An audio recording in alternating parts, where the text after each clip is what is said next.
Sudah makan? Bagaimana ini? Mau pembelajaran kebersihan.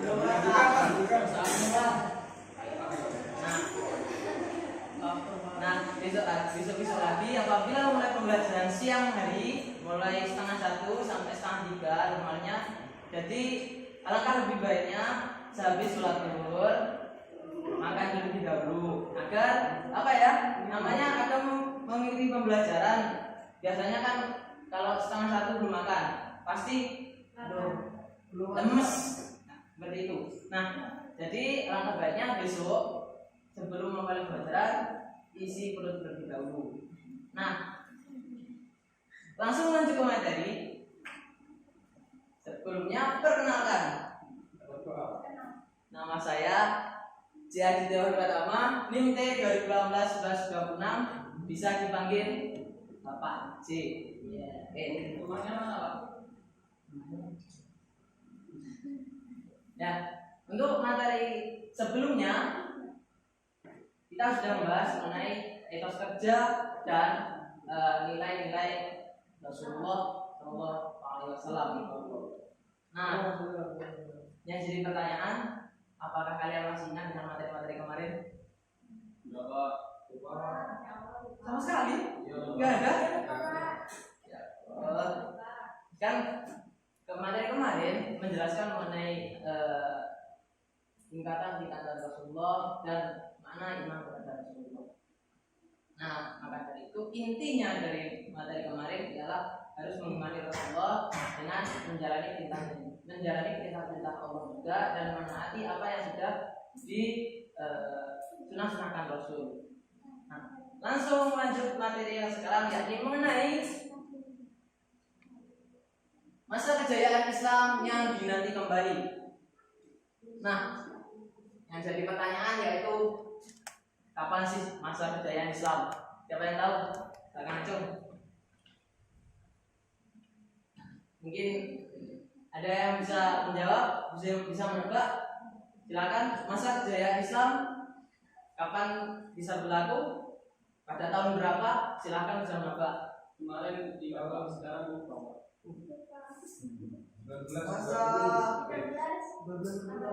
Abadnya silakan. Abad kedua. Abadnya. Nah, sudah ada nyetik itu tadi abad ke-13. Untuk yang lebih jelasnya,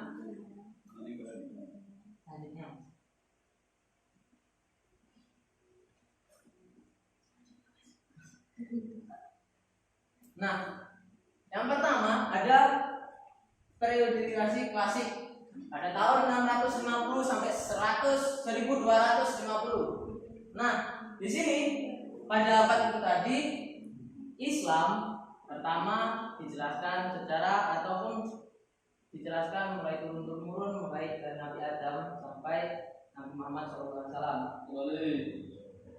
Nah, yang kedua yaitu fase ekspansi integrasi pada tahun 650 sampai 1000. Nah, pada masa ini terdapat kemajuan Islam sangat meluas pada zaman ini. Mungkin bisa murid-murid memberikan contoh pada tahun ini pada 650 sampai 1000. Mungkin bisa memberikan contoh apa kemajuan Islam pada tahun-tahun tersebut.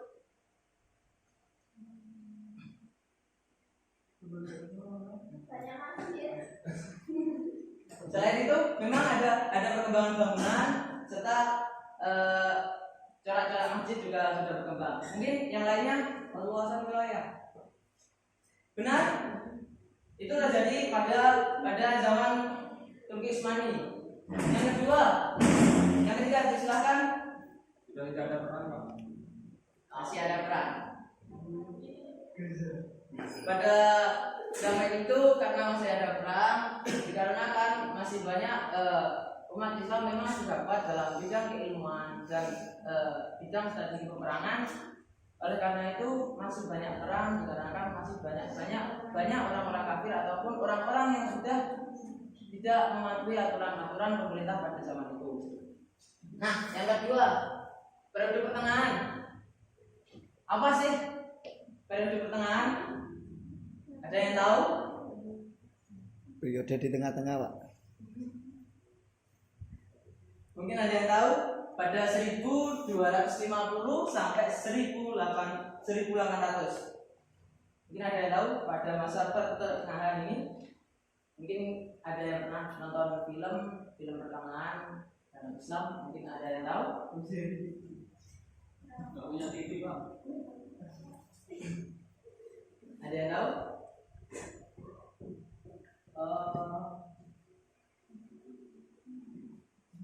Nah, pada masa ini terjadi ada beberapa fase.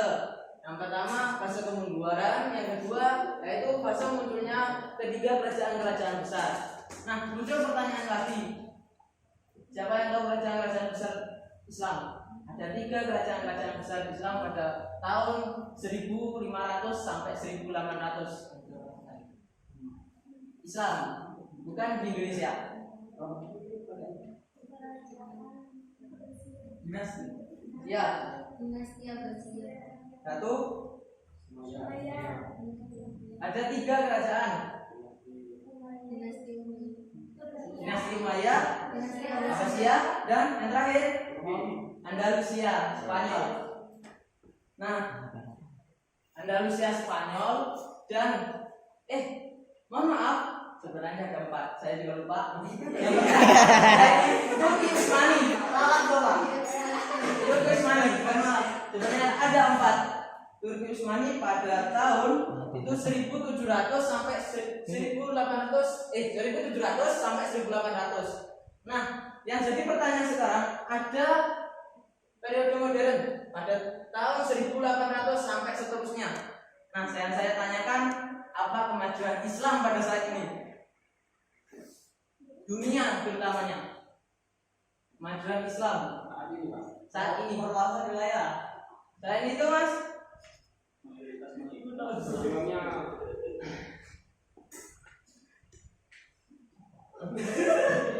mungkin Mas Yakin bisa menjawab.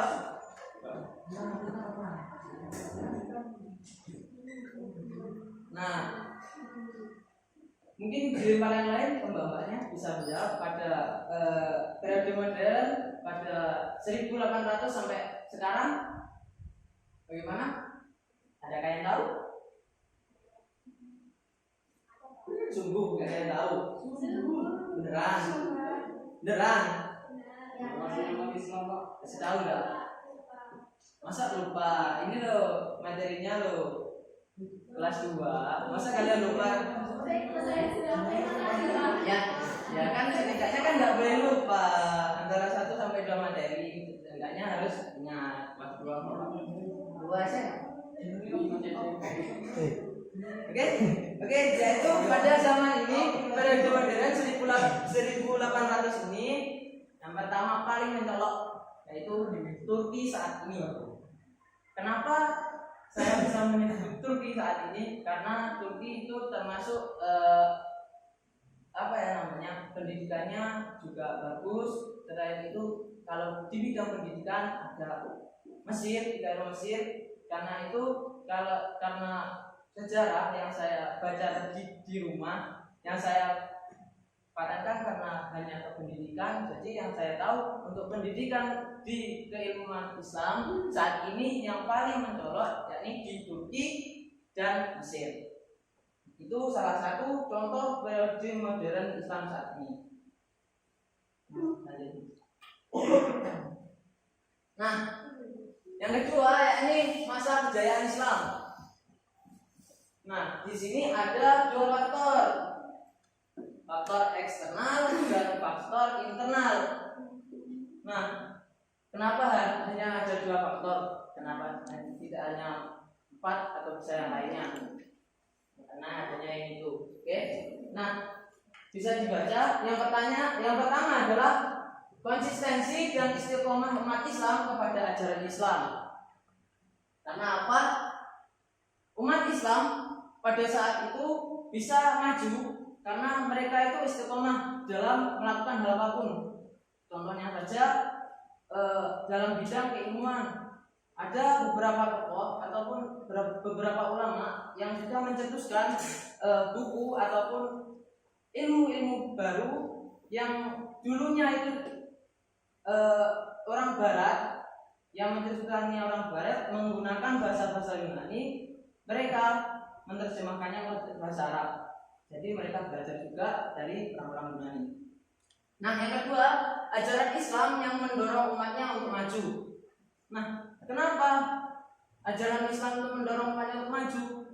Karena di dalamnya mereka itu berbondong-bondong bagaimana berpikir ke depannya agar mereka di dalam Islam tidak berpaten pada hanya stagnan di situ saja. Mereka ingin lebih terusnya, ingin ke depan, karena pada saat itu terjadi banyak peperangan dan pasti banyak ilmu-ilmu yang hilang. Maka dari itu mereka ingin mendorong terus maju umatnya untuk maju ke depan dan ke depan. Nah, yang ketiga, Islam sebagai rahmat seluruh alam. Sudah tahu kan? Agama Islam itu agama rahmatan lil alamin. Sudah tahu kan, teman-teman? Nah, maka dari itulah mengapa Islam itu memang saya pernah mendengar, apakah itu hadis ataupun qaul, saya tidak tahu. Masa kejayaan Islam itu pasti akan kembali setelah mereka pudar. Habis itu tergantilah pada masa-masa Eropa. Langsung setelah Eropa pasti akan kembali kepada kejayaan Islam yang saya tidak tahu sebenarnya seperti apa, tapi memang akan terjadi pemimpin yang sah umat Islam yang pertama, yaitu yang paling saya tahu, yaitu Al-Mahdi. Oke. Yang keempat, yakni Islam sebagai agama dakwah sekaligus keseimbangan dalam menggapai kehidupan duniawi dan ukhrawi. Nah, jadi Islam itu tidak akan berat sebelah, tidak hanya memikirkan dunia saja, tidak akan memikirkan hal itu. Jadi Islam juga akan menjelaskan mengenai akhiratnya juga ke depannya, tidak, karena kehidupan dunia ini hanyalah sementara, yang memang hakul yang ada kehidupan dunia nyata yaitu adalah di akhirat. Yang selanjutnya yaitu faktor eksternal. Yang pertama, terjadinya asimilasi antara bangsa Arab dan bangsa-bangsa lain yang lebih dahulu mengalami perkembangan dalam ilmu pengetahuan. Pengaruh Persia pada saat itu sangatlah penting di bidang pemerintahan. Bagus, pengaruh Persia pada saat itu sangat penting di bidang pemerintahan. Nah, mengapa kok Persia? Ada yang tahu? Mengapa Persia itu sebagai bidang penting dalam pemerintahan? Ada yang tahu? Ada yang tahu? Belum, Pak. Jadi karena Persia itu kan kenapa dijadikan bidang pemerintahan? Karena dulu Persia itu negara yang sudah kuat ataupun negara dalam lintas perdagangan, serta Persia merupakan negara yang sudah banyak dilintasi banyak negara, yaitu tidak hanya dalam bidang perdagangan tapi juga dalam bidang dakwah. Yang kedua yaitu gerakan terjemah pada masa periode klasik. Usaha penerjemahan kitab-kitab asing dilakukan dengan niat sekali. Nah, pengaruhnya gerakan terjemah terlihat dalam perkembangan ilmu pengetahuan umum, terutama di bidang astronomi, kedokteran, filsafat, kimia, dan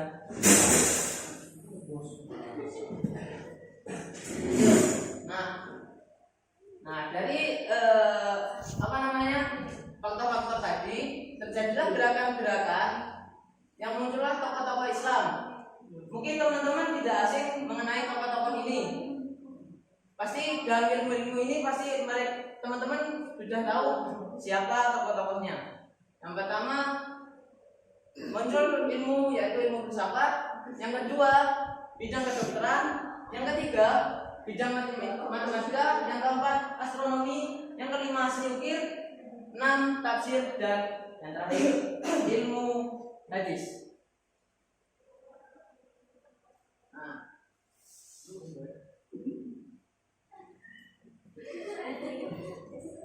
Yang pertama, yang selanjutnya itu tokoh-tokoh pada masa kejayaan Islam.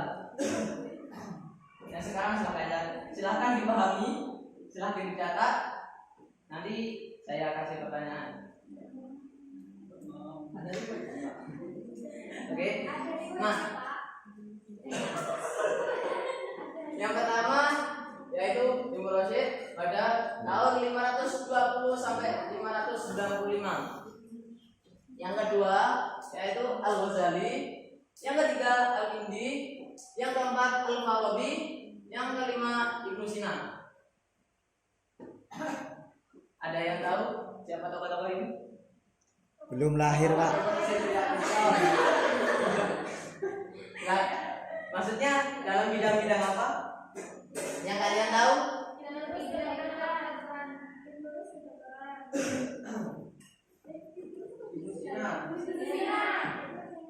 Ya, benar. Siapa nama lengkap Ibnu Sina? Siapa nama lengkapnya Ibnu Sina? Belum lahir, Pak. Loh, tidak ada yang tahu. Masa gak ada yang tahu? Juga boleh dilupakan dong, saking dilupakan sumpah. Yang kedua itu Al-Ghazali. Siapa yang tahu? Masa gak ada yang tahu siapa itu Al-Ghazali? Oh, ada yang bisa menjawab? Imam Al-Ghazali ini dalam bidang apa saja? Silakan menggunakan tangan. Bisa apa? Beneran? Beneran? Beneran? Beneran? Padahal kitabnya populer loh di pondok-pondok.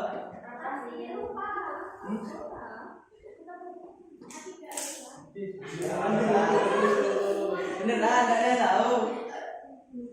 Lupa. Nggak belajar, Pak. Al-Farabi ada yang tahu siapa? Yusuf. Al-Farabi siapa? Ada yang tahu siapa Al-Farabi?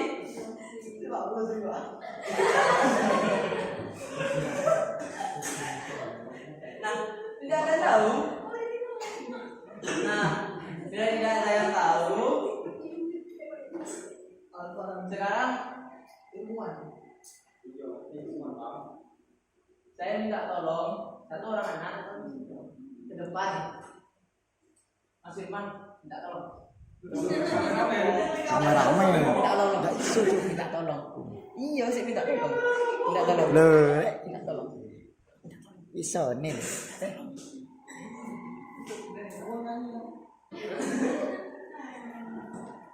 Nah,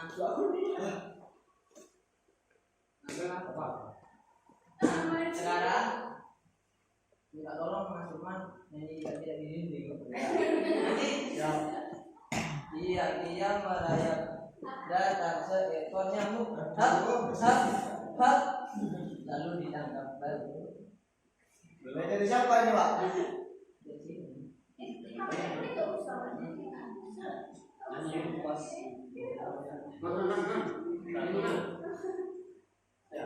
Mulai.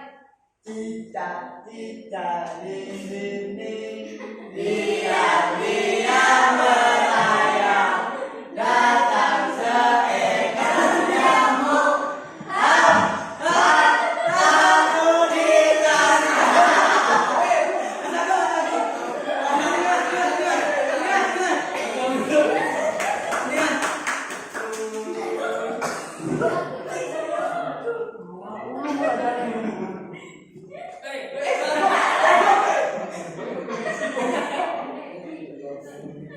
Nah, silakan Mas Agung memilih antara salah satu gambar ini dan tebak siapa namanya.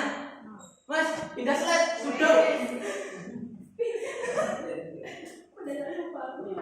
Siapa namanya? Siapa namanya? Al-Ghazali. Beneran? Iya. Beneran? Ya. Dia Bu. Bacakan Mas. Ya temannya yang silakan Mas. Nama lengkapnya Abu Hamid Al-Ghazali, lahir di desa Gazala, dekat Tus, Iran pada tahun 450 Hijriah dan wafat pada tahun 505 Hijriah di Tus juga. Karya tulis yang terkenal yaitu Ihya Ulumuddin. Nah, sudah tahu? Bentar, kasih apa sama Agung?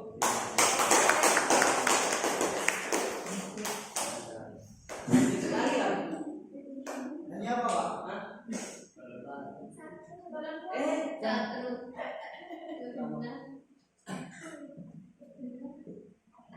Masuk dalam buku, Pak. Iya, Pak. Ayo. Adik, bukan. Sebenarnya, mungkin teman-teman banyak yang tahu. Meski bukan yang pertama,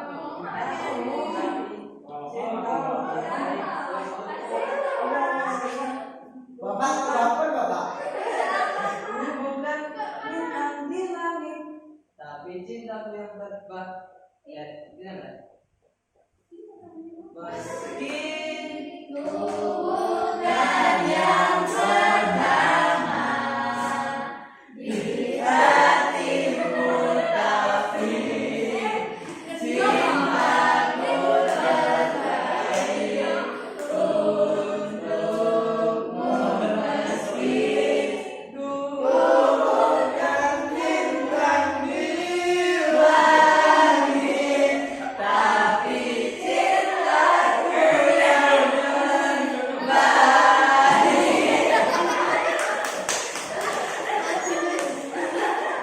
Bukan sudah. Coba tebak ini siapa? Coba tebak ini siapa? Coba tebak. Ibu Sina. Ibu Sina, Pak. Nah, Ya. Beneran? Pada salah, Pak. Salah bukan? Allah semuka.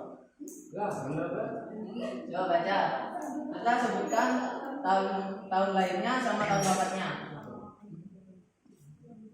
Ibu Sina lahir pada tahun 980, wafat pada 1037 Masehi. Nama lengkap Abu Yang keras mas, yang teman-teman nggak dengar mas, kasihan mas. Hah? Iya? Nama lengkap Abu Ali Al-Husain Abdullah bin Sina, lahir di desa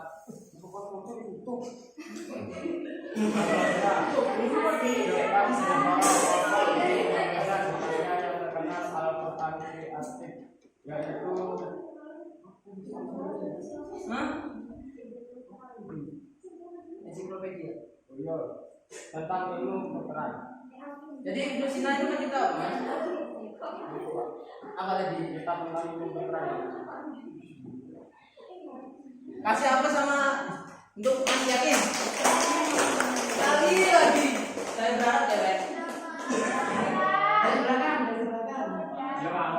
Dari belakang. Dari belakang deh. Sekali saja. Dong. Dari sini ke depan. Balonku.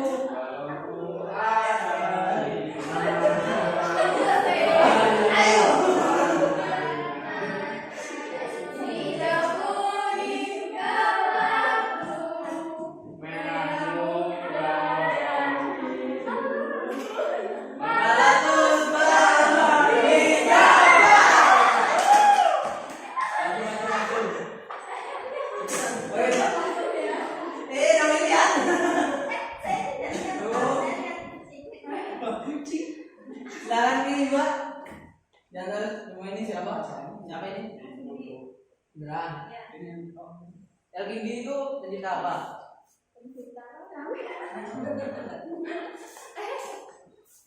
Nama lengkapnya siapa?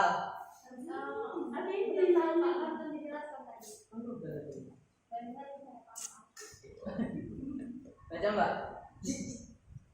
Jelasin ke teman-temannya.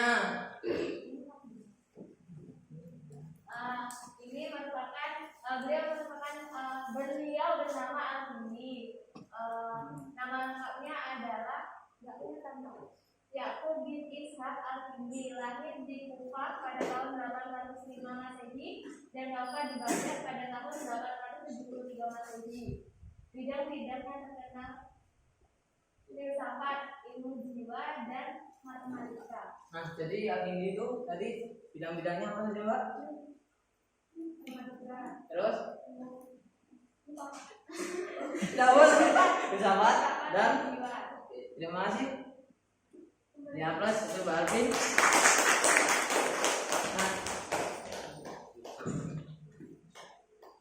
Nah, itu tadi pembelajaran kali ini. Mohon maaf apabila terlalu panjang kali lebar karena materinya juga sejarah.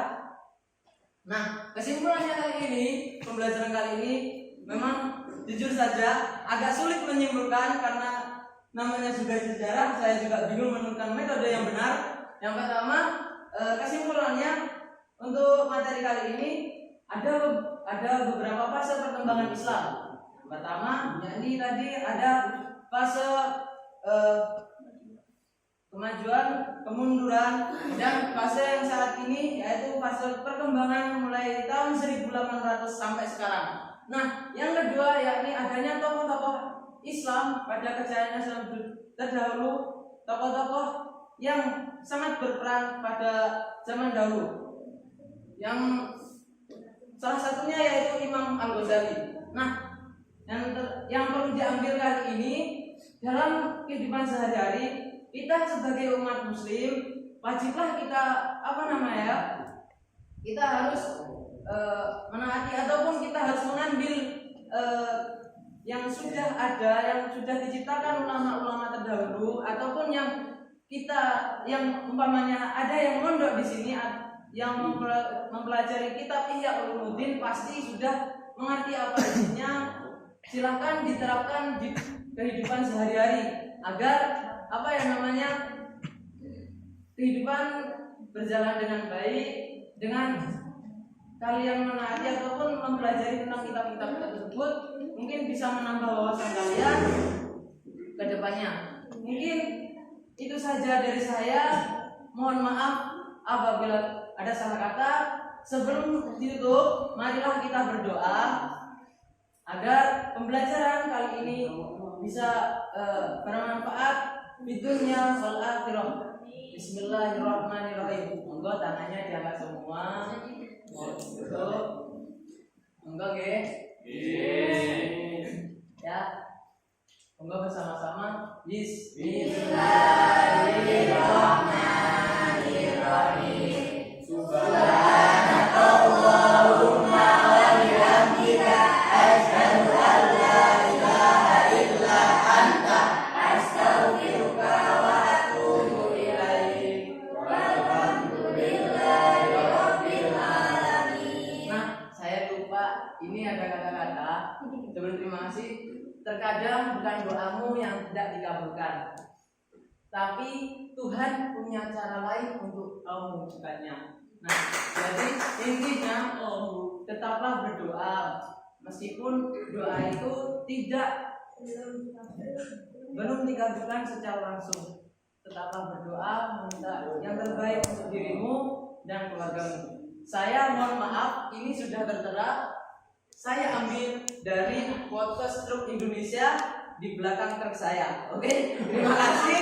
Mohon maaf apabila ada salah kata. Wallahul muwaffiq ila aqwamit thoriq. Assalamualaikum.